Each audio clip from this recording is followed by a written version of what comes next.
नमस्कार, डिवोटी में आपका एक बार फिर स्वागत है। आज का युग इंफॉर्मेशन का युग है, लेकिन क्या हमारे पास विजडम यानी विवेक है? हम सब दौड़ रहे हैं, पर कहाँ हमें पता नहीं।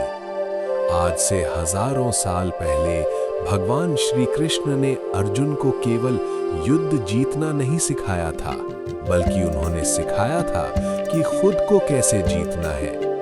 आज के इस विशेष वीडियो में हम गीता के उन 5 सूत्रों पर चर्चा करेंगे जिन्हें यदि आपने समझ लिया तो दुनिया की कोई भी चुनौती आपको परेशान नहीं कर पाएगी।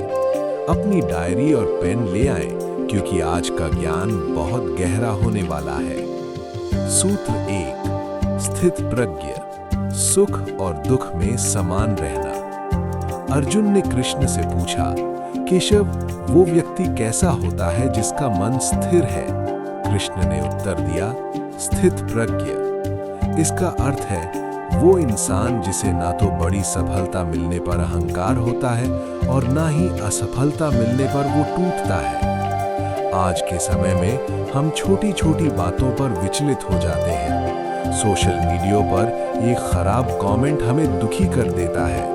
कृष्ण कहते हैं, बाहर की दुनिया आपके नियंत्रण में नहीं है, लेकिन आपके भीतर की प्रतिक्रिया आपके हाथ में है। उदाहरण, जैसे एक कछुआ अपने अंगों को समेट लेता है, वैसे ही एक बुद्धिमान व्यक्ति अपनी इंद्रियों को बाहरी विकर्षणों से हटाकर अपने लक्ष्य पर केंद्रित करता है। सूत्र 2, अनासक्ति, मोह और प्रेम का अंतर। गीता का एक बड़ा हिस्सा अनासक्ति पर है। लोग अक्सर इसे गलत समझते हैं। अनासक्ति का मतलब परिवार छोड़ना या काम छोड़ना नहीं है। इसका मतलब है चीजों को अपना मानना, लेकिन उन पर निर्भर न होना। हम अक्सर लोगों और वस्तुओं से इतना जुड़ जाते हैं कि उनके बिना हमारा अस्तित्व ही खत्म होने लगता है। कृष्ण अर्जुन से कहते हैं, तुम मोह के वश में हो, प्रेम के नहीं। मोह बांधता है, प्रेम मुक्त करता है। जब आप अपना कर्तव्य बिना किसी स्वार्थ के निभाते हैं, तब आप असल में स्वतंत्र होते हैं। यहाँ आप एक छोटी कहानी जोड़ सकते हैं कि कैसे एक राजा महल में रहकर भी सन्यासी हो सकता है। सूत्र 3, स्वधर्म, अपनी विशिष्टता को पहचाने। भगवान कृष्ण कहते हैं, श्रेयान स्वधर्मो विगुणः परधर्मात् स्वनुष्ठितात्। दूसरे के धर्म या कार्य को परफेक्शन से करने से बेहतर है कि अपना कार्य अधूरा ही सही पर खुद के स्वभाव के अनुसार करें। आज की सबसे बड़ी समस्या है कंपैरिजन यानी तुलना। हम दूसरों को देखकर अपना करियर और जीवन चुनते हैं। एक मछली अगर पेड़ पर चढ़ने की कोशिश करेगी तो वो पूरी जिंदगी खुद को मूर्ख समझेगी। गीता हमें सिखाती है कि अपना स्वधर्म पहचाने। आपकी योग्यता क्या है, आपका स्वभाव क्या है। जब आप अपने स्वभाव के अनुसार कर्म करते हैं तो वो पूजा बन जाता है। सूत्र 4, संशयात्मा, संदेह का त्याग। कृष्ण ने स्पष्ट कहा है, संशयात्मा विनश्यति। संदेह करने वाले का विनाश निश्चित है।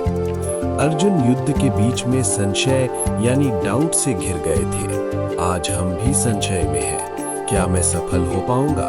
क्या ये सही रास्ता है? संदेह ऊर्जा को सोख लेता है। कृष्ण कहते हैं, एक बार जब आप पूरी ईमानदारी से निर्णय ले लें तो फिर संदेह को जगह न दें। श्रद्धा और विश्वास ही वो शक्ति है जो असंभव को संभव बनाती है। निर्णय लेना सीखें और उस पर टिके रहना सीखें। सूत्र 5, यज्ञ की भावना। अंतिम सूत्र है यज्ञ की भावना। कृष्ण कहते हैं कि जो व्यक्ति केवल अपने लिए पकाकर खाता है वो पाप खाता है। जीवन का अर्थ है देना।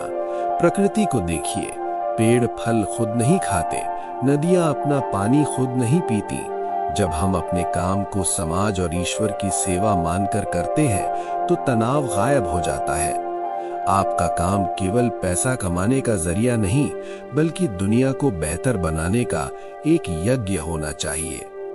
दोस्तों, ये 5 सूत्र गीता के 700 श्लोकों का एक छोटा सा अंश है। गीता को पढ़ना और सुनना पुण्य है, लेकिन उसे जीना ही असली भक्ति है। डिवोटी चैनल का उद्देश्य यही है कि हम इस प्राचीन ज्ञान को आधुनिक संदर्भ में समझ सकें। आज के इन 5 सूत्रों में से आपको सबसे अच्छा कौन सा लगा, कमेंट में जरूर बताएं। अगर आप चाहते हैं कि हम गीता के हर अध्याय पर विस्तार से वीडियो बनाएं, तो इस वीडियो को 10,000 लाइक्स तक पहुंचाने में मदद करें। याद रखिए, सारथी श्री कृष्ण आपके भीतर भी हैं, बस उन्हें पुकारने की देर है। जय श्री कृष्ण।